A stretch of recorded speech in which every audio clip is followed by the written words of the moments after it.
Bonjour à tous, j'espère que vous allez bien et on se retrouve en ce lundi matin pour un nouvel épisode de podcast. Ça m'est un peu venu ce week-end, je me suis dit mais je n'ai jamais, absolument jamais fait d'épisode sur ce sujet-là et clairement c'est pas 70% de ma vie, non quand même pas, mais voilà, c'est une grosse partie de ma vie et je me suis dit qu'il était temps de parler du rapport aux réseaux sociaux, de mon rapport aux réseaux sociaux aussi pour, alors pas dédramatiser les choses, mais peut-être ouais, ouvrir un débat, ouvrir une conversation autour de ça, parce que c'est vrai que ça fait partie aujourd'hui intégrante de nos vies. C'était pas forcément le cas à une certaine époque, du moins pour les gens de mon âge. J'ai l'impression d'être hyper vieille quand je dis ça, mais voilà, en tout cas, ça fait vraiment partie de mon quotidien aujourd'hui et j'avais envie de m'imposer un petit peu alors pas m'imposer, hein, mais de me poser des petites réflexions autour de ça. Et surtout parce que j'ai développé, en particulier là, cette dernière année, une relation un peu malsaine aux réseaux sociaux.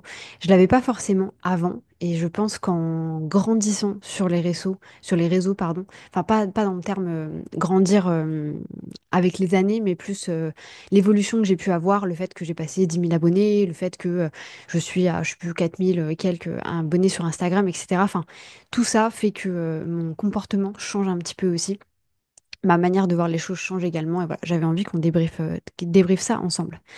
Je vais vous expliquer ma relation au réseau dans un premier temps, c'est-à-dire d'où je viens vis-à-vis de ça, parce que je me suis fait la remarque l'autre jour, je discutais avec une de mes clientes qui est relativement jeune, c'est-à-dire qu'on a 10 ans d'écart, et en fait je me suis rendu compte que elle était née avec ça, enfin en fait quand elle était plus jeune, elle a vite eu un téléphone, elle a vite eu les réseaux en fait au collège, etc. Et moi j'ai pas du tout connu ça.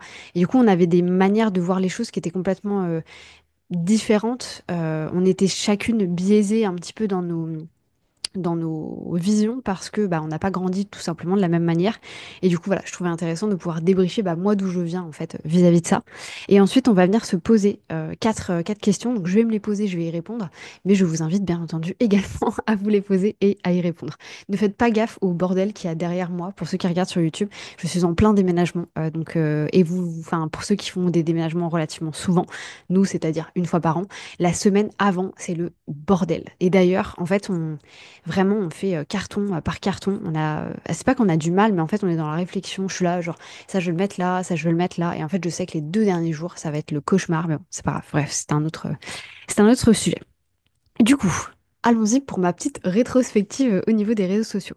Donc, pour recontextualiser, moi, je suis née en 92, donc je suis pure millennials. Et je n'ai donc pas eu les réseaux sur toute la partie collège. Moi, j'ai pas du tout connu ça. Ça n'existait pas, pardon, à l'époque. Et j'ai créé mon premier compte, du coup, Facebook. À l'époque, c'était Facebook qui était très connu. D'ailleurs, c'est le premier qui a été très connu en 2008. Et du coup, pour la petite anecdote, j'ai donc à la fin de l'année, enfin pas à la fin de l'année 2008, mais à la fin de ma première seconde, donc c'était milieu 2008, je me suis fait renvoyer du lycée. Et j'ai également redoublé cette année-là, donc vraiment pur combo. Et en fait, juste avant de partir, je me souviens de l'école, je me souviens de me créer mon compte Facebook sur l'ordinateur à l'internat, parce que j'étais à l'internat à l'époque. Et du coup, voilà, de créer un peu ce compte Facebook-là. Donc c'était très simple à l'époque, on avait les murs. Je crois qu'il n'y avait pas du coup de conversation privée, donc on s'écrivait tout sur les murs. Enfin, maintenant avec du recul, je me dis, oh là là, mais moi j'ai dit des trucs là-dessus, j'ai mis mon numéro de téléphone. Enfin, bref. Incroyable. Et donc, je crée ce compte-là à l'époque à cet endroit-là. Et donc, c'était une époque aussi où nous n'avions pas les iPhones, il n'y avait pas ces trucs-là, ça n'existait pas. Moi, j'avais un LG tout pourri, là, vous savez, à clapet qui s'ouvrait comme ça, c'était trop cool. Et en vrai, je garde de très bons souvenirs. Et après, j'ai eu un BlackBerry, mais pareil, ce sont c'est des appareils où il n'y avait pas les applications comme ça, on n'avait pas accès à ce genre de choses-là. Donc, ce que je faisais, parce que j'avais pas non plus d'ordinateur, j'ai eu mon premier ordinateur à 18 ans, donc là j'étais encore très jeune. En fait, pareil, je vous recontextualise, hein, mais donc moi je me suis fait envoyer du coup cette année-là, donc en mai, et tout l'été je l'ai passé entre eux chez ma grand-mère et chez ma sœur, parce que mes parents ne voulaient pas que je déprime en gros de mon renvoi, et ils voulaient pas me forcer à rester chez eux en mode, parce que du coup j'étais à l'internat, ils voulaient pas me forcer à rester chez eux parce qu'ils savaient que du coup j'allais déprimer, j'allais pas être bien. Donc franchement, big up à eux parce qu'ils ont eu enfin, ça a été des très bons parents à ce moment-là. Parce que pour contexte, hein, je me suis renvoyée, j'ai redoublé, enfin vraiment les 400 coups quoi. Et ils sont quand même hyper sympas avec moi. Donc je me retrouve à aller quasiment tous les matins les Brestois qui me regardent, à l'époque, c'était, je sais pas si ça existe encore, mais à la médiathèque de Saint-Martin, où il y avait du coup des ordinateurs à disposition. Et en fait, j'allais me connecter à mon Facebook pour pouvoir organiser un peu ma journée avec mes copines, en mode, bon, bah, on fait quoi, on fait ci, on fait ça, etc. C'était aussi avec des gens avec qui j'avais pas forcément échangé mon numéro de téléphone, enfin, parce que, voilà, encore une fois, je remets vachement de contexte à l'époque, mais je m'étais fait renvoyer un peu du jour au lendemain, oui, complètement du jour au lendemain. J'avais appris à 21h que je t'ai envoyé. Le lendemain, j'ai dû aller dire au revoir à ma classe en mode coucou les gars, à plus. Et après, j'étais partie, quoi. C'était complètement fini. Ma sœur est venue me chercher à 10h et voilà, je quittais l'établissement. Donc il y avait des gens avec qui j'avais pas leur numéro de téléphone ou quoi que ce soit. Enfin bref. Donc j'échangeais vachement sur la plateforme, etc. Et en vrai, c'était mignon. C'était plus tu fais quoi aujourd'hui? Ok, on se retrouve à tel endroit. Bon, maintenant avec du recul, jamais j'irai mettre ce genre d'informations sur Internet. Mais voilà, c'était quand même. Je dis pas que c'était plus sécurisé à l'époque, mais en fait, il fallait être ami avec la personne, il me semble, pour voir le mur. Quoique j'ai un gros doute. Je me demande si les murs n'étaient pas publics à l'époque. Donc bref, c'était un peu voilà, pour recontextualiser la situation.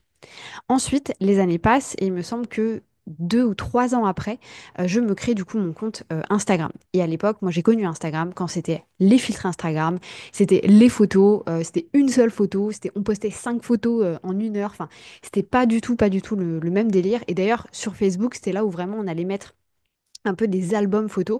Moi j'avais une copine en fait dans mon groupe d'amis qui était tout le temps avec son appareil, donc on se retrouvait en fait tous les matins après avoir fait des soirées avec un album de la soirée, voilà, avec tous les trucs à l'intérieur, et on chopait un peu les meilleures photos, et c'est ces photos-là en fait qui finissaient sur Instagram, ou les photos qu'on avait fait nous-mêmes, mais comme je vous disais en amont. Alors non, quoi que j'avais plus de BlackBerry à l'époque.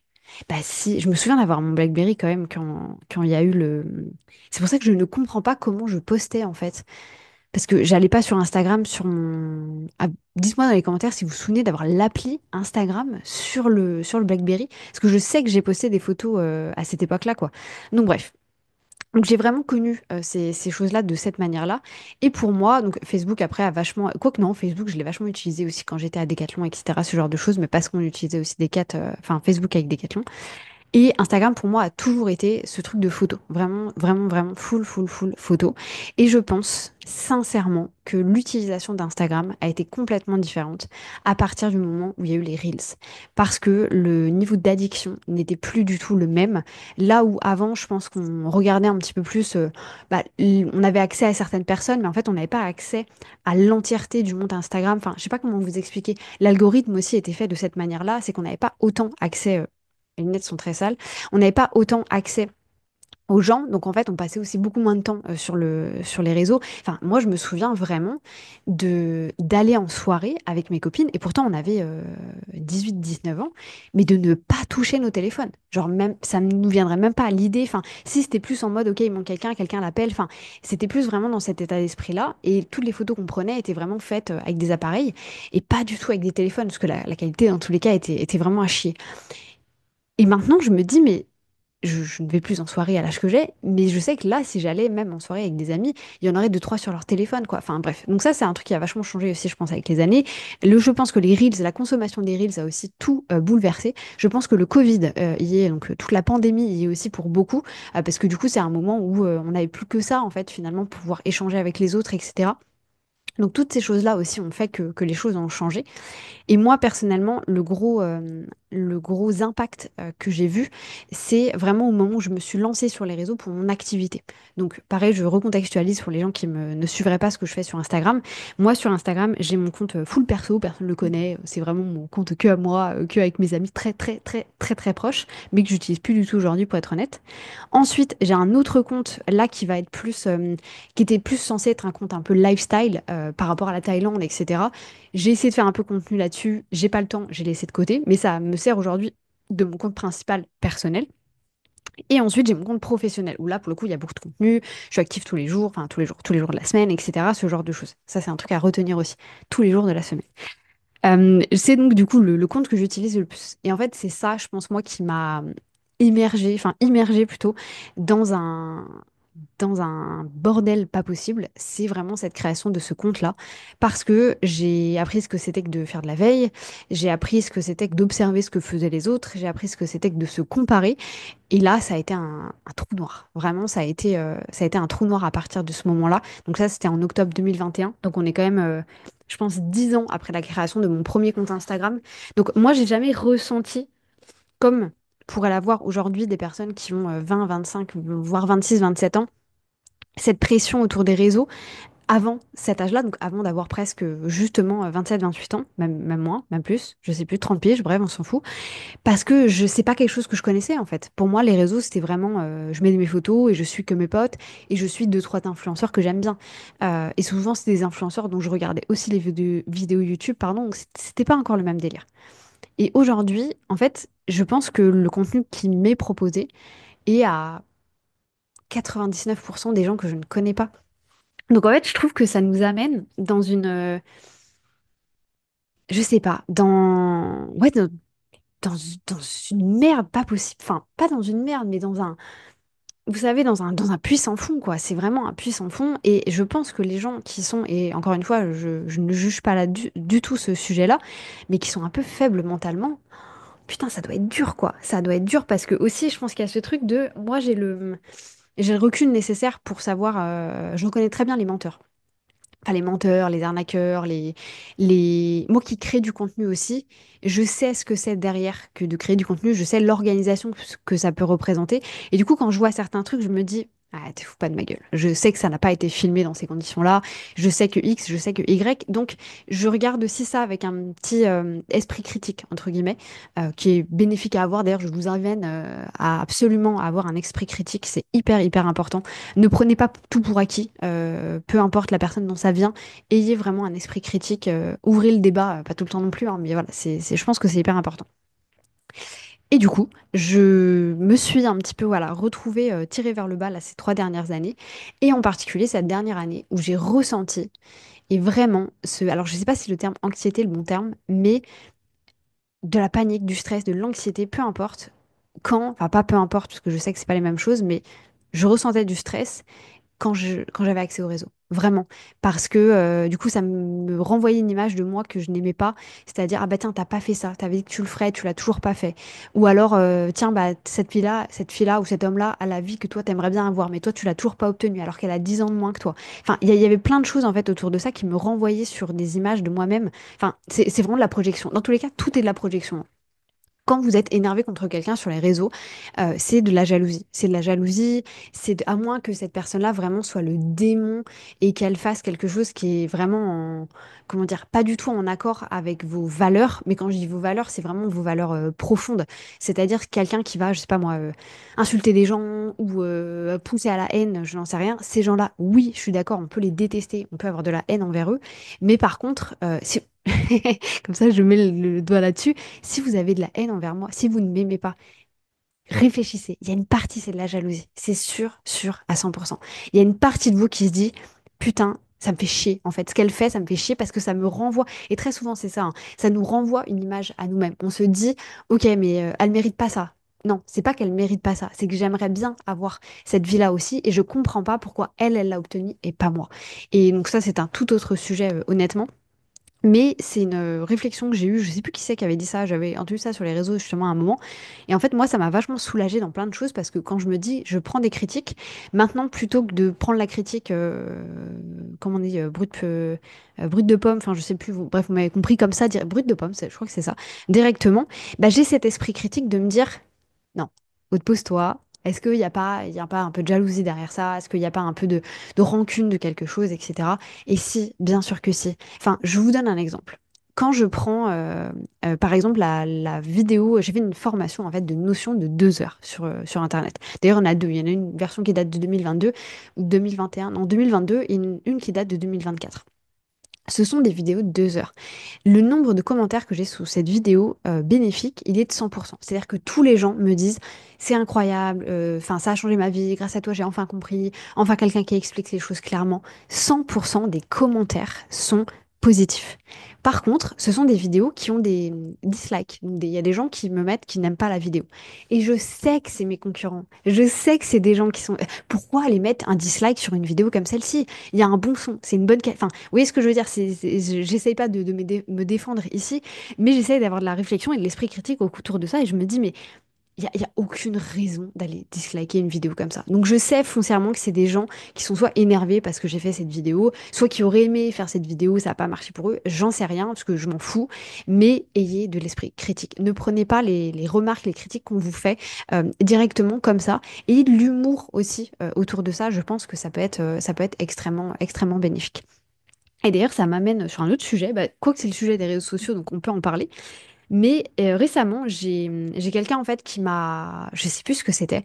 C'était un commentaire sur un des podcasts qui me dit, en gros, c'est, j'ai pas réussi à te suivre, c'est inintéressant, impossible à écouter. Et moi, la réponse que j'ai eue, c'était, ben, n'écoute pas alors. Qu'est-ce que tu veux que ça me foute? Enfin, quel est l'intérêt d'aller mettre un message comme ça? Je n'ai pas compris. Alors, pour donner son avis, mais fais quelque chose de constructif à ce moment-là. Donne-moi des conseils de tiens, tu pourrais faire ci, tiens, tu pourrais faire ça. Faire de la critique comme ça, c'est juste pour critiquer, ok? J'ai pris un screenshot de ce truc-là et je l'ai mis sur mon Instagram en mode bah voilà, j'ai des perles de temps en temps comme ça, je les partage. De là, j'ai quelqu'un qui me répond, qui me dit ce n'est vraiment pas cool de prendre les critiques et d'en faire des moqueries, enfin de vous moquer en gros de cette personne-là. Et là, je vois le nom de la personne. Oh my God! Et je sais qu'il regarde mes vidéos. C'est quelqu'un qui m'a fait le premier commentaire négatif de ma chaîne. Et en fait, il m'avait fait un pavé comme as pour me donner son avis. Mais en fait, avec une condescendance, je me souviens, ça m'avait choquée, parce qu'à l'époque, bah, j'étais encore nouvelle sur les réseaux. Et en fait, j'étais là, mais je sais que c'est une personne âgée en plus. Et dans ma tête, j'étais là, mais putain, mais mec, t'es d'une condescendance, mais à un point incroyable. Comment tu peux te permettre de me dire ça? Enfin, vraiment, ça m'avait choquée. C'était un combo de tout. Il y avait rien qui allait dans la vidéo d'après lui. Enfin, voilà, c'était un truc de malade. Et c'est ce mec-là qui me répond 3 ans plus tard. Et du coup, je réponds à cette personne-là en lui disant tu te fous un peu de ma gueule. Donc moi, on me critique, mais moi, je peux rien faire derrière. C'est-à-dire que je me prends des critiques, mais je ne peux pas critiquer. En gros, je peux pas me moquer gentiment. Alors, je suis pas non plus allée me foutre de sa gueule, hein. Je lui ai juste dit, t'as pas envie d'écouter, bah n'écoute pas. C'est juste ça. Et de là, je lui dis, c'est fou parce que dès que j'ai vu ton nom, vraiment, j'ai senti un vibrement dans ma colonne vertébrale parce que je te reconnais. Je sais que tu m'as mis un message et du coup, je lui ai expliqué la situation. Je lui ai dit, bah voilà, une des premières personnes, etc., à m'avoir mis un message négatif. Toi, par contre, t'étais bien dans la moquerie, t'étais bien dans la condescendance, mais le reste, on s'en fout, quoi. Et bref, donc ça m'a gonflé. La personne ne m'a jamais répondu, hein, bien entendu, parce que c'est plus facile de faire des remarques comme ça. Mais ce que je veux dire par là, c'est que voilà, faites attention à ce que vous dites sur les réseaux, ça c'est un premier truc, et ayez l'esprit critique. Ce podcast est bien trop long. Je vais quand même répondre aux questions et je vous amène à y répondre également. Donc je me suis posé 4 questions. La première, quelle place occupent aujourd'hui les réseaux sociaux dans ma vie quotidienne? Donc moi, je travaille sur Internet, donc forcément les réseaux sociaux prennent une grosse partie de ma vie. Mais j'ai décidé qu'à partir de maintenant, pardon, ce serait, il y a mon travail sur Internet et il y a ma vie personnelle sur Internet. Et aujourd'hui, je ne veux pas que ma vie personnelle soit sur Internet. C'est-à-dire que quand je suis en train de prendre du temps pour moi, je ne veux pas être en train d'être sur les réseaux. Je veux être en train de lire, je veux être en train de regarder un film, je veux être en train de faire de la peinture, du crochet, j'en sais rien, mais je veux faire des activités qui sont différentes qu'être sur les réseaux. Pour vous dire, c'est que j'ai tellement un problème avec ça qu'aujourd'hui, j'ai un problème au pouce. Je pense que certains voient ce que c'est. À force de scroller, j'ai mal à mon pouce. Alors, je pense que ma souris y est pour beaucoup aussi. Alors, elle marche très bien. Franchement, c'est incroyable. Je sais pas si vous voyez ce que c'est. C'est les souris ergonomiques comme celle-ci.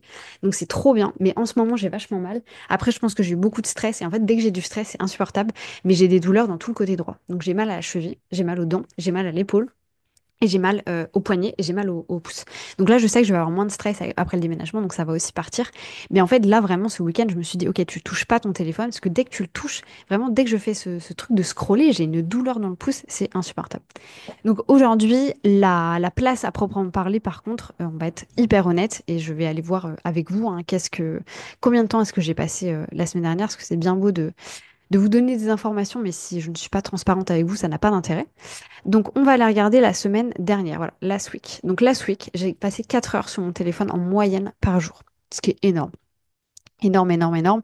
Par contre, et ça, j'en suis hyper contente, sur la semaine, je n'ai passé que, que 6h45 sur Instagram. À un certain moment, j'étais à 12 heures par semaine sur Instagram. Aujourd'hui, je n'en suis qu'à 6 heures. Et en vrai, c'est OK. Parce que 6 heures divisé par 7 jours, ça veut dire que je passe moins d'1 heure sur Insta par jour. Et c'est très bien pour moi. J'ai aussi beaucoup de temps sur WhatsApp, bien entendu. J'ai 6 heures qui sont passées sur WhatsApp. 2 heures et demie qui sont passées sur YouTube. C'est la seule application qui n'est pas bloquée. Et je regarde des vidéos YouTube tout simplement sur mon téléphone de temps en temps. Après, bon, voilà, on a Safari. Enfin, il y a pas mal de petits trucs à droite, à gauche, etc. Et c'est vrai que, en fait, moi, une des raisons aussi pour laquelle je passe pas mal de temps sur mon téléphone, c'est comme je fais des sites web sur System.io, des sites web, des pages de vente, il faut que je vérifie les versions de téléphone. Et du coup, je le fais sur mon téléphone. Donc forcément, ça prend du temps aussi. Donc j'ai, je sais plus, genre 2 heures qui sont passées sur la semaine uniquement sur Safari, à regarder, du coup, vérifier un peu les modifications que je fais. J'essaye pas de me défendre, mais je vous dis juste.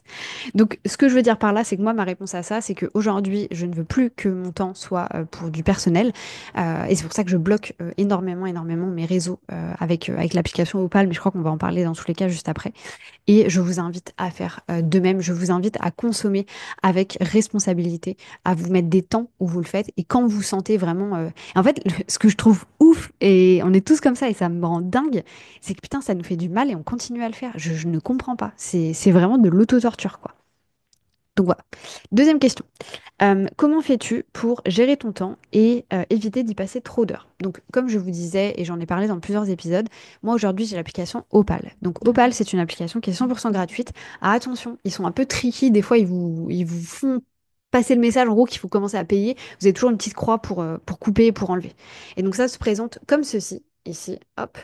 Et du coup, moi, je fais du blocage de temps. Donc, moi, je suis bloquée de 9 heures à 17 heures. Attention, je suis en Thaïlande, donc forcément, c'est plus facile pour moi. Parce que 17 heures pour moi, c'est 11 heures pour vous du matin.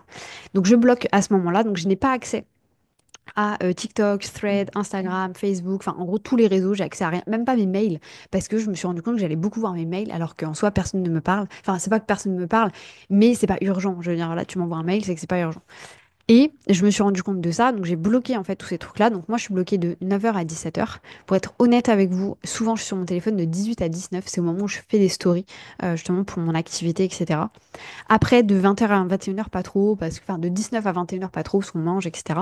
Et par contre, de 21 heures à 22 heures, là, c'est le cauchemar. Et en fait, ce que je trouve ouf, c'est que putain, je suis en train de, comment dire, je suis en train de travailler, non, mais bah, je suis en train de regarder un film, enfin, une série ou peu importe, enfin, je devrais pas être en train de faire ça, quoi. Donc là, je suis en train de me poser la question parce que, en fait, je pense que inconsciemment, je me cherche une excuse de oui, mais Aude, quand il est 20 heures pour toi, j'ai pas le truc en tête, mais en gros, il est 15 heures chez mes clients, bah, il faut quand même que tu aies accès à ton téléphone. Mais du coup, je suis en train de me dire, est-ce que je bloquerai pas les réseaux, mais je laisse WhatsApp? Et du coup, j'ai le droit de recevoir des WhatsApp parce que ça, c'est important. Mais par contre, le reste, je bloque tout, quoi. Parce que sinon, ouais, sinon, c'est. En fait, le truc, c'est qu'on regarde des films. Genre là, j'étais trop contente parce que récemment, on a re-regardé tout Game of Thrones. Mais en fait, les 2 dernières saisons, j'étais sur mon téléphone. Donc, c'est quoi l'intérêt d'être hype par une série si derrière, je la regarde pas, quoi.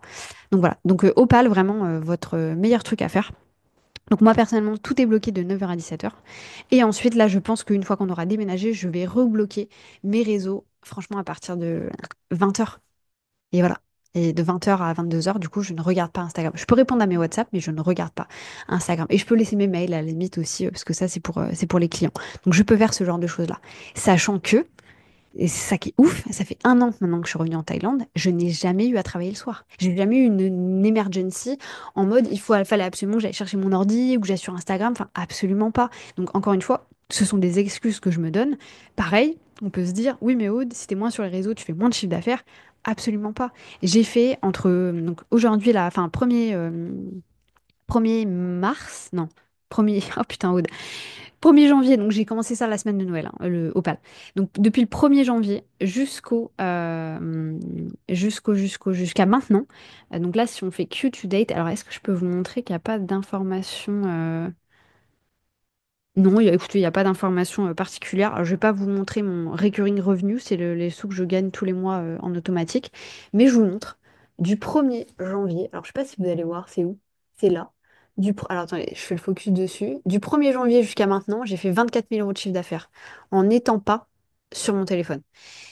C'est possible. Donc, pareil, vous cherchez pas l'excuse de oh my god. En fait, du coup, par contre, les moments où je suis dessus, je suis dessus. C'est-à-dire que je réponds aux gens, je fais en sorte de pouvoir faire avancer les conversations, etc. Donc, tout ça, c'est aussi une autre organisation. Ensuite, troisième question. As-tu déjà ressenti, donc comment éviter, alors je réponds à la deuxième question, comment fais-tu pour gérer ton temps, éviter d'y passer trop d'heures? Opal, bloquer les applications, il n'y a pas d'autre solution, ça, c'est sûr et certain. Vous allez me dire, oui, mais je peux me mettre en mode avion, sauf que tu te mets en mode avion, du coup, tu reçois aucune emergency, c'est-à-dire que si t'as des trucs, moi j'enlève aussi, enfin, je mets pas ce truc-là par rapport à mes parents, mon conjoint et tout. Et au moins, Opal, en fait, c'est tellement chiant de se déconnecter que vous allez pas le faire.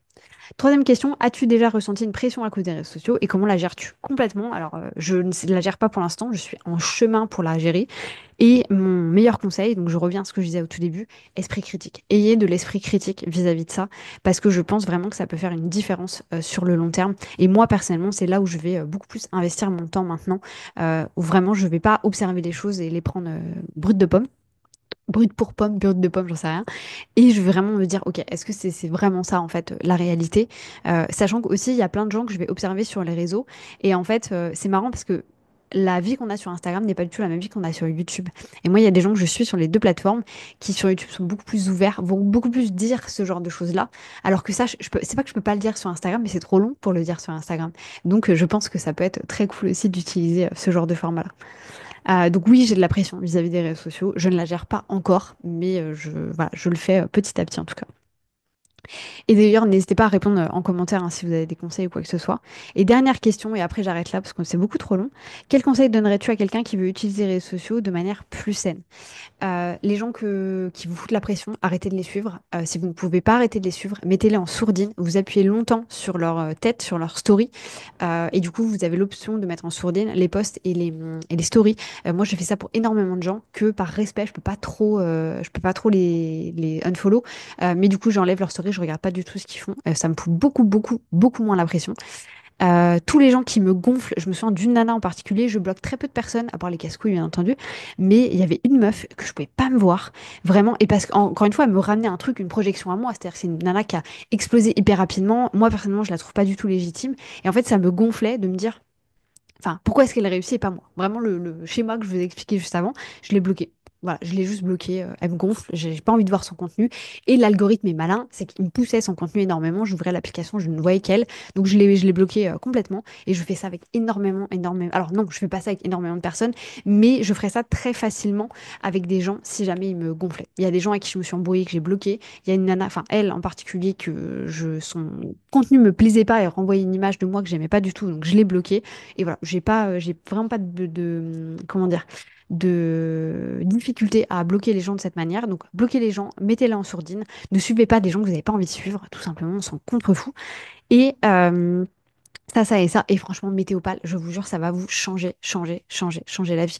Et d'ailleurs, j'ai un post qui sort sur le sujet. Moi, mon conseil, c'était, si jamais, comme moi, vous êtes amené à devoir travailler sur les réseaux, si jamais c'est pas votre cas, vous travaillez pas sur les réseaux, guys, vous bloquez de 9h à 18h. Vous n'avez pas besoin de regarder ça pendant que vous taffez. Vous serez beaucoup plus productif en plus. Et vous vous autorisez 2-3 heures le soir à le faire si vous voulez. Mais pareil, je vous partage un autre truc. Est-ce que j'ai le temps? Allez, j'ai 2 minutes avant que ma caméra s'éteigne. J'ai plusieurs nanas avec qui je bosse qui sont mamans et qui m'ont dit mes enfants m'en veulent. Et en fait, à chaque fois, ils sont là. J'ai pas envie d'être avec maman parce que maman est sur son téléphone. Oh, je juge pas. Je ne juge pas. Mais moi, je veux pas être dans cette situation comme ça. Donc, il faut apprendre. J'apprends maintenant avant de me retrouver avec un gamin parce que j'ai pas envie d'avoir une situation comme ça. Alors, je juge pas les gens qui mettent des dessins animés à leurs enfants. Parfois, on n'a pas l'opportunité. Donc, vraiment, et moi, je sais très bien que je le ferai. Enfin, je sais pas que je le ferai, hein, mais alors pas d'écran avant, je pense, plusieurs années. Mais effectivement, après, quand on a besoin de 15 minutes de calme, de leur mettre un petit truc, ça ne tuera personne. Moi, je l'ai eu, enfin, j'ai regardé la télé quand j'étais petite, ça m'a pas tué pour autant. Alors après, il y a consommation et consommation, bien entendu, mais là, je m'égare, c'est un autre sujet. Mais ce que je veux dire par là, faites attention à votre comportement quand vous avez vos enfants. Moi, je l'ai beaucoup vu, alors non pas avec mes enfants, mais avec mon neveu et ma nièce où vraiment je les entendais parce que mon père est beaucoup sur son ordinateur et qui disait non mais de toute façon grand-père il nous écoute pas, il est sur l'ordinateur. Et en fait ça m'a brisé le cœur, j'étais là genre oh, mais enfin ça me fait trop mal au cœur pour lui en fait. Et du coup moi je leur avais fait la remarque mais c'était vraiment petit donc c'est à l'époque où ils étaient hyper innocents. Et je leur avais dit, mais est-ce que vous trouvez que Tata Aude, elle passe trop de temps sur son téléphone? Bah oui, de toute façon, quand tu viens à la maison, on te voit bien sur ton téléphone. Il est toujours dans ta poche arrière, comme si tu en avais absolument besoin. Et en fait, ça me brise le cœur et je me dis, ah putain, j'ai pas du tout envie d'être comme ça. Bref, je me suis un petit peu égarée, mais du coup, meilleur conseil pour moi, c'est bloquer les gens, mettez-les en sourdine si vous n'avez pas envie de les voir, mais que vous pouvez pas les bloquer. unfollowez-les si jamais vous avez besoin et surtout mettez au pal. Moi je vous laisse là-dessus, je vous laisse débattre en commentaire, je pense que c'est un sujet qui est hyper intéressant qui mériterait au moins 10 épisodes de podcast, mais voilà, on en discute et on se redit ça. Je vous souhaite une bonne journée, une bonne matinée, une bonne soirée comme d'habitude et je vous dis à bientôt pour un nouvel épisode de podcast.